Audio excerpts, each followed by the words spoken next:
Saya tuh pakai Dorper sudah lama sebenarnya. Pakai F1 tapi saya pakai untuk usaha saya. Saya kan startnya tuh dari hilir Mas, bukan dari hulu ya. Saya ada namanya Kambing Guling Ajib. Itu saya sama Denny Caknan.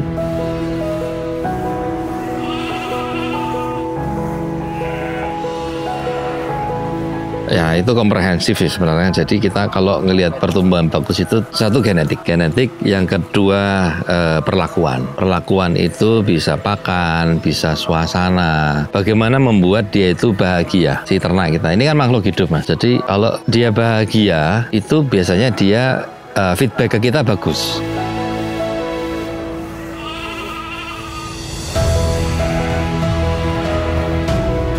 Jadi ada namanya conformity. Conformity itu melihat secara fisiknya dulu. Jadi mulai strong neck, long barrel, good muscle, dan reproduksi. Nah itu conformity. Level tertingginya 5. Conformity 5. Jadi kalau dan head pun itu ada didetailkan lagi. Head itu kita harus lihat mata, kemudian crown-nya. Crown itu kerut-kerutnya, kemudian telinga, bentuk telinga. Kenapa kok telinga kok aneh, gak ada debu dengan daging? Ada. Hubungannya sama karakter.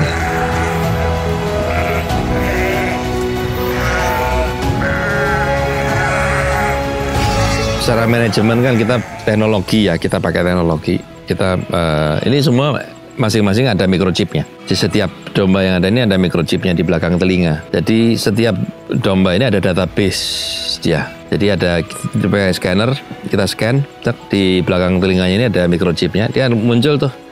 Ini lahir kapan, bapaknya siapa, emaknya siapa, bobot lahir berapa, bobot minggu ini berapa, pernah disuntik apa aja, dia dari geser dari kandang mana ke mana, sampai 4 turunan di atasnya.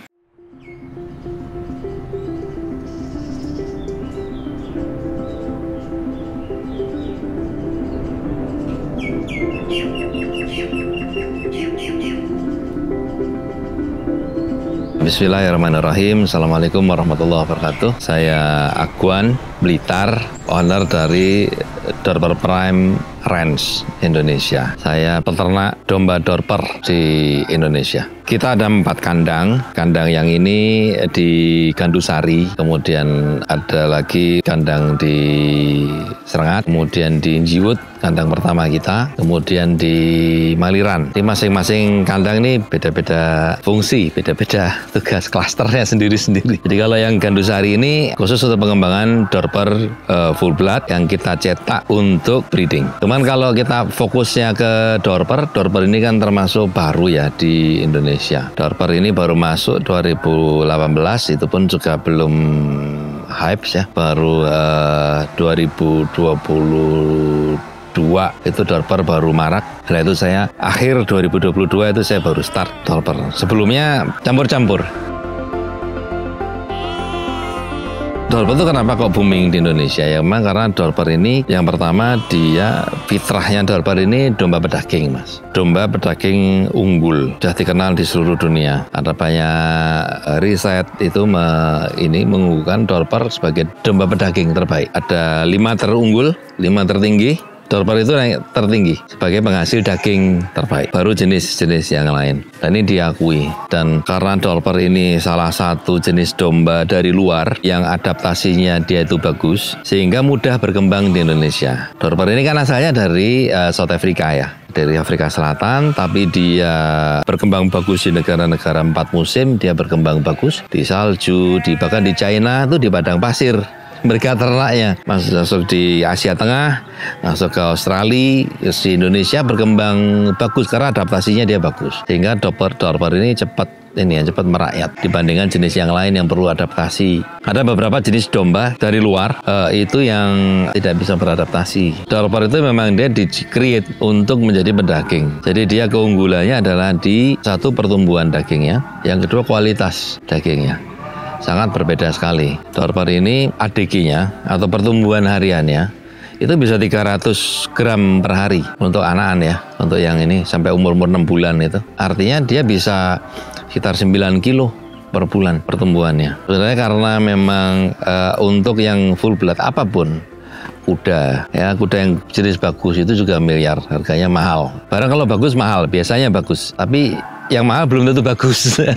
Demikian juga ini jenis full blood yang lain juga sama. Jadi misalnya jenis-jenis kambing sanen, kambing perah yang full blood juga harganya juga puluhan juta. Safik atau kita menyebut di Indo nyebutnya Suffolk, nyebutnya Safik itu sebenarnya. Coba Safik itu juga yang full blood juga mahal. Sebenarnya tidak hanya Dorper, tapi kemampuan dia untuk menciptakan turunan yang baik itu menjadikan dia sebenarnya kalau dikalkulasi menjadi sebenarnya tidak mahal. Secara rupiah sedikit yang dikeluarkan, tapi kalau dia tidak mampu untuk menciptakan produksi yang bagus, jadinya mahal, Mas. Tergantung tadi sudut pandang mana kita melihatnya aja. Sekarang kalau kita yang ambil full blood, itu seharusnya itu adalah breeder. Artinya breeder ini dia peternak bukan dalam skala kecil, 5 ekor, 10 ekor, bukan seperti jenis yang lain. Tapi skalanya biasanya cukup banyak, puluhan ratusan ekor lah minimal. Jadi dia baru butuh full blood. Di bawah itu sebenarnya dia belum butuh full blood. Tapi orang ya karena FOMO, Mas. Sebenarnya dia belum butuh itu.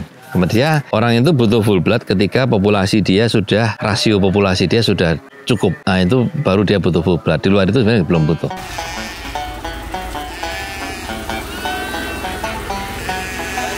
Saya tuh pakai Dorper sudah lama sebenarnya, pakai F1, tapi saya pakai untuk usaha saya. Saya kan startnya tuh dari hilir, Mas, bukan dari hulu ya. Saya ada namanya kambing guling ajib, itu saya sama Denny Caknan bikin itu kambing guling ajib. Ajib ini sudah hampir 12 tahun. Nah, sebelum-sebelumnya saya pakai lokal, pakai ini, pakai itu segala macam. Tapi once ketika saya dapat Dorper F1, saya langsung wah ini yang harus cocok nih, udah ketemu nih, udah klik nih. Akhirnya dari situ saya pakai Dorper, pakai F1. Cuman karena populasinya belum banyak, sehingga ngantrinya lama. Jadi misalnya kebutuhan saya hari ini, saya harus ngantri untuk 3 bulan ke depan. Nah, karena suatu saat, wah kayaknya harus Dorper ini harus in-house. Ya itu komprehensif sih sebenarnya. Jadi kita kalau ngelihat pertumbuhan bagus itu, satu genetik, yang kedua perlakuan. Perlakuan itu bisa pakan, bisa suasana. Bagaimana membuat dia itu bahagia, si ternak kita. Ini kan makhluk hidup, Mas. Jadi kalau dia bahagia, itu biasanya dia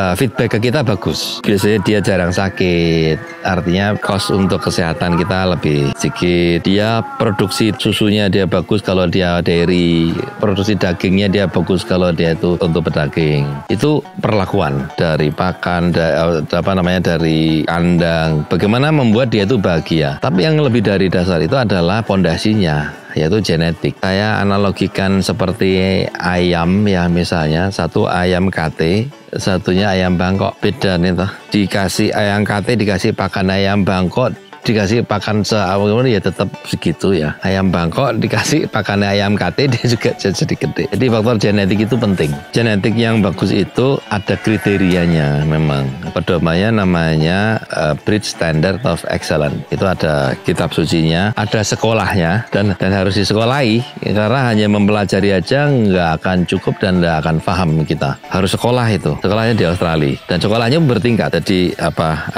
ada junior, senior 1, senior 2, senior 3 sampai dia menjadi judges sekitar 3 tahun 4 tahun lah baru bisa, karena sekolahnya nggak setiap waktu ada, jadi setahun hanya 2 kali. Ya saya sekolah itu. Ya saya pengen Dorper saya bagus, saya ingin menciptakan Dorper saya itu sesuai yang saya harapkan. Jadi saya pengen tahu, saya pengen bisa membedakan mana yang Dorper bagus, mana yang tidak untuk breeding. Kalau untuk potong jelas, gitu ya. Tapi kalau untuk breeding kita harus mengenali satu. Kedua, bisa kita ambil DNA-nya, DNA marking namanya. Ya ada bukan lab, tapi ada metodologinya sendiri, ada metodenya untuk pengambilan sampel DNA-nya. Jadi bisa di marking, ini dia anaknya 1 atau 2, dia dagingnya bagus atau enggak, dia kayak gitu dia bisa dilacak, namanya DNA marking. Itu saya enggak ini karena itu punya harus orang yang sekolah untuk itu. Saya sekolahnya di asesornya. Jadi secara fenotip aja, secara fisik aja. Jadi kita menilai dari ujung ke ujung ini mereka punya ciri-ciri yang dominan. Nah, ciri-cirinya ini semuanya ada ini ya, ada dasarnya. Jadi pertama kalau kita ngelihat Dorper itu jadi ada namanya conformity. Conformity itu melihat secara fisiknya dulu. Jadi mulai head, strong neck, long barrel, good muscle dan reproduksi. Nah, itu conformity. Level tertingginya 5. Conformity 5. Jadi kalau dan head pun itu ada didetailkan lagi. Head itu kita harus lihat mata, kemudian crown-nya. Crown itu kerut-kerutnya, kemudian telinga, bentuk telinga. Kenapa kok telinga kok aneh, gak ada debu dengan daging? Ada hubungannya sama karakter. Biasanya kalau dia tuh telinganya itu pendek, kita nyebutnya eloko namanya kalau di Australia. Dorper gila, angin susah diatur, sehingga dia biasanya agak kalah pertumbuhannya. Efeknya ke sana. Jadi pertama kita lihat dorper itu strong head. Biasanya kalau dia strong head itu ke belakangannya bagus, tapi tidak selalu. Tapi ini makanya harus dilihat ini ya. Neck juga begitu, harus leher juga harus strong neck, itu kayak Mike Tyson tuh, gede gitu ya. Kemudian front leg kita nilai juga dari sini round. Kemudian ada namanya, kemudian dadanya juga kita harus cek, ada namanya dada terlalu maju biasanya kalau mengganggu. Ini biasanya daging di lengan itu lebih dikit, baru barrel. Barrel harus long and straight barrel. Jadi barrel itu harus lurus, kemudian tidak boleh low, kemudian di frontnya nggak boleh low, backnya nggak boleh low, karena di sini ada daging. Jadi kalau biasanya kalau di barrelnya itu dia straight, dia lurus, long, panjang dan lurus, itu jumlah dagingnya lebih banyak dibandingkan yang dia low. Kemudian muscle itu juga harus kita cek inner outernya. Inner muscle-nya harus bagus, outernya harus bagus, yang gede gitu ya. Jadi makanya dorper ini kan semok-semok gitu. Jadi saya bilang ke teman-teman, kalau beli dorper jangan yang tepos, dorper itu harus semok gitu ya, karena itu muscle-nya dia ada di situ. Leg daging di leg itu kan termasuk tinggi ya permintaannya, selain di loin. Jadi selain lamb leg itu juga termasuk tinggi. Dorper itu dari turunan pertama sudah bagus. F1 dia sudah excellent. Jadi seperti yang di kita, di Dorper Prime, itu F1 kita potong sudah. F1, F2 udah jadi final stock. Jadi dia udah beda banget dengan, kan kalau F1 itu kan berarti bapaknya full blood, emaknya yang lokal. F1 itu kita sudah jadi final stock, udah kita potong. Udah beda banget dengan domba lokal. Pertumbuhannya, kualitas dagingnya, sudah beda banget. Satu, suasana yang membuat dia itu bahagia. Dia bisa full exercise. Jadi seperti Mas lihat di sini, dia happy. Caranya ngelihatnya kita bisa ngelihat dari ini indikatornya dari perilaku. Jadi gimana dia, dorper itu, domba itu kan koloni ya. Nah, bagaimana dia bertingkah, dia full exercise, dia banyak lari-lari ini. Itu bahagia dia dibandingkan dengan yang pola intensif. Pasti ada aja itu nanti sing inilah sing itu. Tapi kalau di free range gini, karena dorper itu ada sedikit ada liarnya Mas. Satu dorper jantan itu paling enggak 6-7 orang bisa megang itu. Ya kuat banget dorper tuh. Ya kalau kita belajar di Australia itu mereka 1 hektar itu isinya paling cuma 20 ekor. Karena kan rumput ini harus diberi kesempatan untuk dia tumbuh ya. Jadi dia ada sistem rotary. Makanya Mas lihat di sini ada agak di pagar nih. Ini memberi kesempatan dia untuk bernapas. Nah, setelah dia tumbuh baru di ini. Itu ideal sih gitu. Kalau full free range ya. Ya kalau saya kan nggak full nih. Saya masih ada extra feeding karena lahan terbatas. Saya banyak kasih grain, biji-bijian. Ada kedelai, ada jagung, ada ini biji-bijian kita banyak kasih mereka ekstra. Ya agar kualitas dagingnya dia lebih bagus ya. Itu kebutuhan dia. Jadi kalau full grazing biasanya dagingnya lebih alot ya. Jadi seperti walaupun dorper itu sudah empuk, seperti Kobe, sapi Kobe di Jepang, Wagyu. Nah, itu kan di Jepang itu ada sekitar 300 brand lah, 300 farm besar sapi Wagyu. Itu mereka sama-sama Kobe-nya, tapi mereka punya rahasia di pakan. Dan rata-rata mereka pakai grain untuk menciptakan istilahnya apa? Fat distribusinya itu dia bagus. Jadi indikator penilaian tadi selain conformity itu yang kedua adalah fat distribution. Fat distribution ini dibutuhkan di industrinya, di daging. Jadi untuk bikin steak yang enak itu fat distribusinya harus bagus. Kalau Wagyu itu dia fat intramuskular ya di dalam daging ya. Sama seperti ini dorper ini. Kita untuk memunculkan itu grain yang kita mainkan,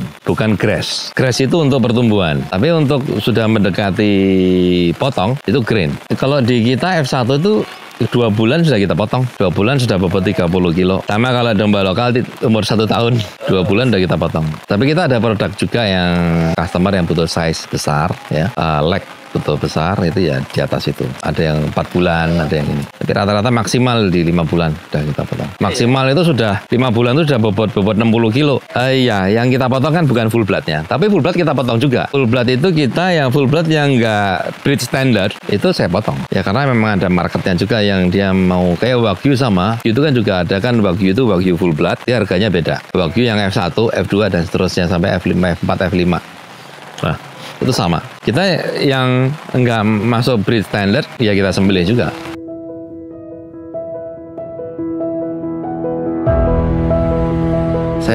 Saya masih awal memulai, saya tuh ada berbuat kesalahan. Lah mungkin bisa di lesson learn ya, bisa belajar dari kesalahan saya. Dulu ketika saya masih awal-awal memulai, saya maunya langsung banyak. 2008 itu domba dari pasar. Jadi setiap hari saya ke pasar, saya belanja 5 ekor, 10 ekor. Padahal saya nggak punya ilmunya. Ya panen itu kita. Setiap minggu mati 10, mati 15, mati 15. Panen kematian. Ya karena nggak ada ilmunya, nggak cukup. Tapi karena pengen aja. Nah mungkin kalau kita baru memulai, ya diperdalam ilmunya dengan satu, populasi jangan banyak dulu. Kan yang sering banyak dilakukan pemula itu. Jadi langsung pengennya tuh gede. Mulai dari yang ada aja dulu. Mulai dari yang kecil.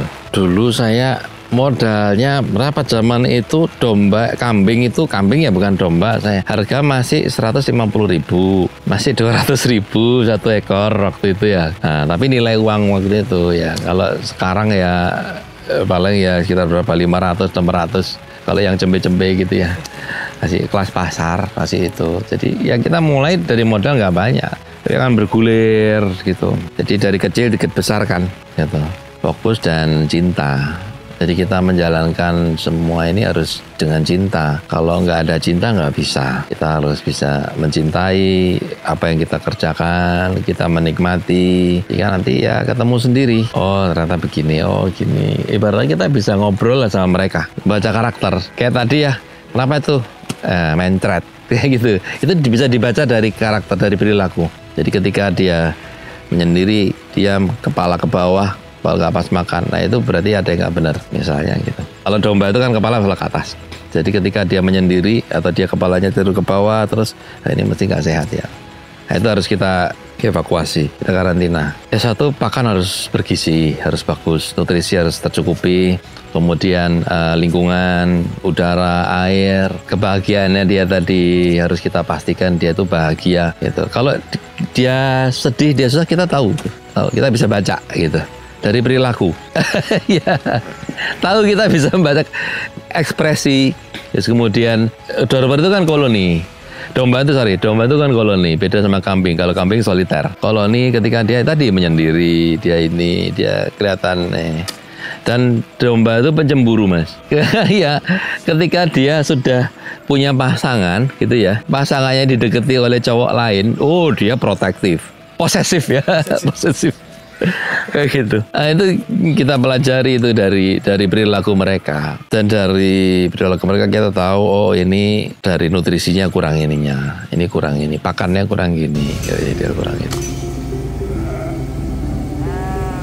Secara manajemen kan kita teknologi ya, kita pakai teknologi. Kita ini semua masing-masing ada microchipnya. Di setiap domba yang ada ini ada microchipnya di belakang telinga. Jadi setiap domba ini ada database dia. Jadi ada pakai scanner, kita scan, di belakang telinganya ini ada microchipnya. Dia muncul tuh. Ini lahir kapan, bapaknya siapa, emaknya siapa, bobot lahir berapa, bobot minggu ini berapa, pernah disontek apa aja, dia dari geser dari kandang mana ke mana, sampai 4 turunan di atasnya. 4 ini, kan pedigree itu di 4 turunan di atas. Itu database-nya ada setiap individu, setiap domba. Kita ada 4.000 ekor ya sekarang. 4.000-nya kita punya database-nya. Dan itu bisa in a second, cuma seketik cek, kita bisa tahu. Bisa di-scan, ini kita langsung tahu nih, oh ini bapaknya itu, maknya itu, turunannya ini. Satu, database, itu pertama. Yang kedua, tim kita itu juga harus yang satu rasa sama kita. Sebagus-bagusnya sistem, kalau pelaku sistemnya nggak menjalankan dengan sepenuh hati, juga nggak akan jadi. Jadi manpower kita dari sekian personel itu semua harus, yaitu kita cari yang cinta sama bidang ini gitu. Nggak bisa hanya sekedar tukang makani, tukang bersih-bersih, nggak tadi. Harus ada rasa, karena ini makhluk hidup. Ini makhluk hidup yang ada emotional bonding. Biasanya saya kalau rekrut orang itu berdasar referensi, rekomendasi. Jadi jarang saya akun open recruitment gitu ya, jarang sekali. Kecuali kalau starting kandang baru, kecuali. Tapi kalau penambahan atau ini saya referensi dari tim yang sudah ada. Jadi biar mereka tahu, biasanya kita pakai ilmu ini, Mas. Biasanya orang tuh yang berkumpul dengan dia dan seseorang itu biasanya kan yang satu jiwa, satu ini biasanya kan ini ya, kumpulannya gitu ya. Itu kan biasanya yang serupa gitu ya. Nah, ya cuman itu aja. Jadi simpel, saya pakai metode kuno kayak gitu. Ya kan ada probation juga kan, ada masa percobaan. Nah, kalau probation dia lolos ya lanjut, kalau enggak ya nggak bisa dipaksain. Nanti saya tersiksa, dia juga tersiksa. Masing-masing beda. Jadi kayak di sini ini 4 orang. Ya, ini populasi 500-an ekor ya, full blood ya. Di kandang Serengat yang paling gede, kandang Serengat itu 2.500-an lah. Itu ada 11, karena breeding. Jadi dia harus nangani kelahiran 24 jam. Kemudian nih kalau yang di Maliran, dia riring sama seperti ini, tapi dia kandang produksi. Dia juga 4 orang. Itu nangani hampir 500-600-an lah sama. Di Jiwood, itu finishing kandang yang mau potong, mau sembelih, itu juga 4 orang. RPH kita pakai RPH-nya pemerintah. Tergantung konsepnya. Kalau dia untuk di sini kan ini kandang gestasi ya, gestation. Semua yang di sini semua bunting, Jadi di sini kandang untuk dia bumil sampai dia melahirkan, sampai anaknya lepas sape, ya toh. Kemudian maknya kita geser ke koloni kandang kawin di Serengat. Jadi di sini hanya untuk yang melahirkan. Ini 4 orangnya cukup. 2 shift pagi, 2 shift malam. Karena kadang-kadang malam lahir kan. Kalau yang di Serengat karena populasi lebih banyak, jadi butuh banyak. Kalau dia fattening seperti atau finishing itu nggak banyak orang. Satu orang bisa handle 500 sampai 1000 bisa. Dia nggak ada handling. Tiap orang kebahagiaannya sendiri-sendiri ya. Bagaimana dia menciptakan kebahagiaannya sendiri ya itu bebas. Tapi yang penting kita harus tahu bahwa semua itu ada ilmunya. Bagaimana dia termasuk tadi ya, mention kita ini grade yang apa nih gitu ya. Apakah type 5, type 4, selection 2, selection 1 atau culling itu slaughter, potong, kelas potong itu ada sekolahnya, ada ilmunya. Type 5 nggak banyak, jantan saya cuma punya 5. Iya, yang jantan. Kalau yang anaknya udah pada laku.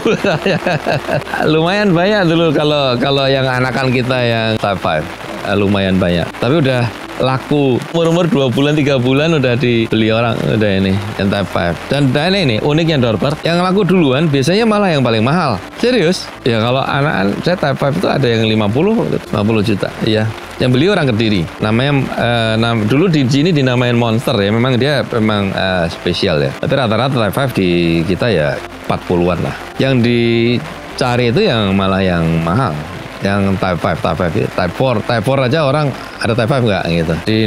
Di Indo kalau yang dewasa paling 100 lah paling. Saya dewasa nggak tak jual kita. Karena itu mesinnya yang kita pakai untuk memproduksi. Yang kita jual yang anaknya, iya, yang anaknya. Kalau yang bapaknya nggak. Karena yang penting itu pejantan. Jadi jantannya itu harus yang bagus. Betina boleh yang biasa-biasa aja. Tapi kalau pejantan harus yang excellent, harus yang bagus. Karena jantan itu kuncinya,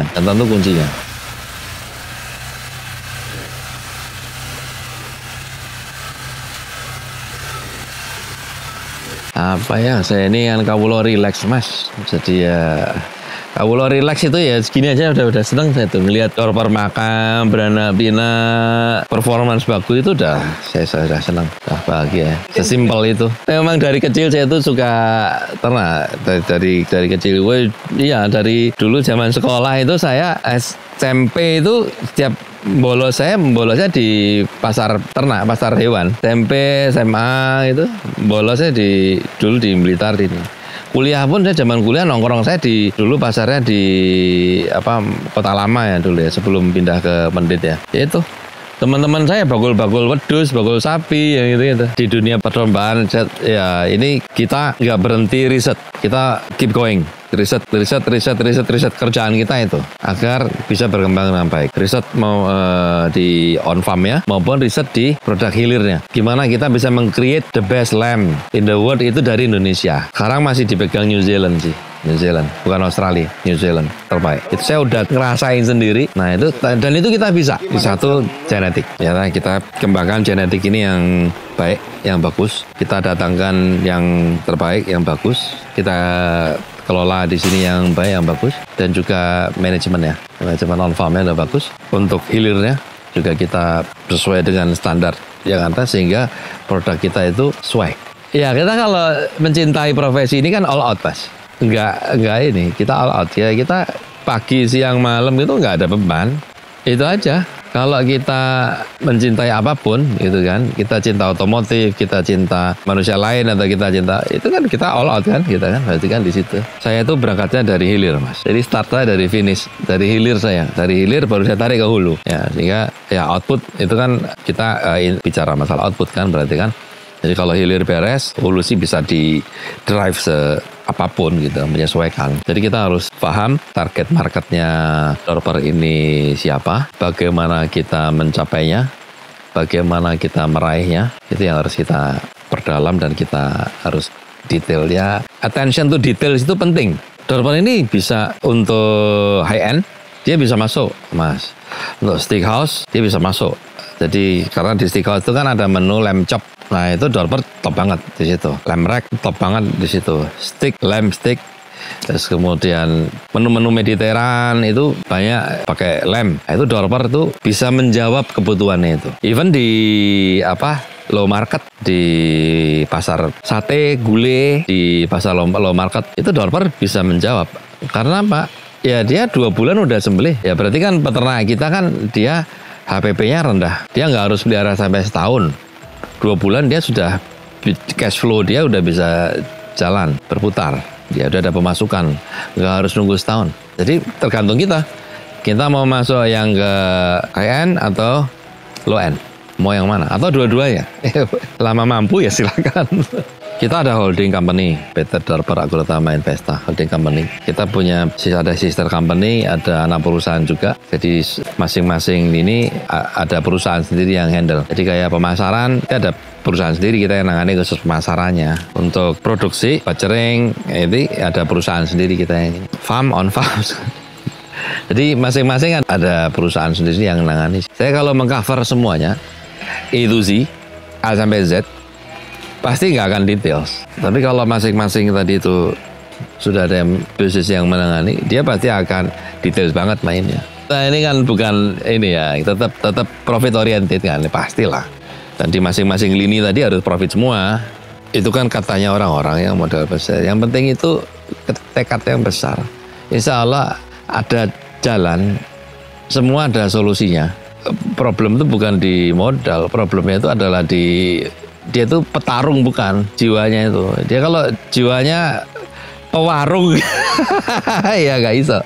Harus petarung memang. Ya harus fight. Kita kalau melihatnya harus komprehensif ya. Kadang-kadang orang dalam melihat itu kadang-kadang hanya melihat kulitnya. Jadi ketika, oh ini bisnis bagus. Oh ikut-ikut ngomongnya. Ternyata kalau kok nggak bagus. Ya karena dia yang lihat kulit, dia nggak in-depth. In-depth itu perlu, kedalaman itu perlu. Harus detail, harus dipelajari betul, step by step. Ya, every single step itu harus dipelajari betul, gitu. Tapi kalau ini bagus, ini enggak, ini bagus, ini enggak. Orang hanya peduli itu ke what-nya. Orang kadang-kadang nggak ngeliat how-nya. Padahal how ini lebih penting. Apapun, nggak cuma domba ya. Apapun di bidang apapun selalu ada yang sukses di bidang itu. Sebut aja apa misalnya, pasti ada. Ya, orang jualan ayam goreng, wah banyak yang sukses, banyak yang enggak juga. Gitu. Tergantung kita saya seperti apa. Orang barang bekas banyak yang sukses. Orang apapun, jangankan apa. Penjahat, penipu, koruptor itu kalau dia mau sukses, ya kan, wah dia how-nya harus menguasai. Dia harus militan, dia harus bertarung gitu, dia harus ini. Baru dia menjadi koruptor yang sukses. Ya, apalagi bidang yang bagus, bidang yang baik, bisnis, kemudian ini. Nah, orang harus lakukan itu. Yang penting kita fokus, kemudian kita details, dan bertarung. Tapi kalau kita gampang pindah, ganti. Ya, ibarat masakan enggak mateng. Kalau why itu kan gampang itu. Why itu kalau orang why not? Iya kan? Lah kenapa enggak?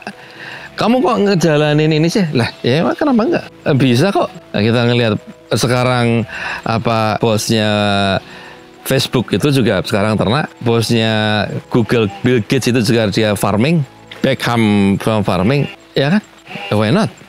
Fokus aja sih, fokus, nggak usah pengaming details. Yang penting ya tadi, selama bidang itu kita itu lakukan dengan cinta kasih, kita lakukan dengan kasih sayang. Kalau kita kasih, dia pasti sayang sama kita. Saya Agwan Blitar dari Dorper Prime Indonesia menyampaikan terima kasih. Assalamualaikum warahmatullahi wabarakatuh.